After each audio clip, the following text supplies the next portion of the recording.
મહોત્સવમાં સહભાગી બનીને ધન્યતા અનુભવતા મુખ્યમંત્રી ભૂપેન્દ્રભાઈ પટેલ. મુખ્યમંત્રી ભૂપેન્દ્રભાઈ પટેલની આણંદ જિલ્લાની મુલાકાત દરમિયાન વિરસદ ખાતે સદગુરુ વંદના મહોત્સવ સહભાગી બનીને ધન્યતા અનુભવી હતી.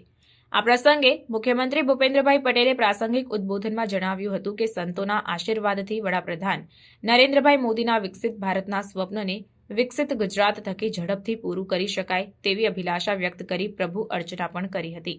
આ વેળાએ વિરસદ ધામના સદગુરુ વંદના મહોત્સવના આયોજક શ્રી કોઠારી સ્વામી કેશવ ચરણદાસજી તથા સરદાર ધામના સદગુરુ નિત્ય સ્વરૂપદાસ સ્વામી દ્વારા મુખ્યમંત્રી ભૂપેન્દ્રભાઈ પટેલનું હાર પહેરાવી મોમેન્ટો આપીને સ્વાગત અભિવાદન કરવામાં આવ્યું હતું.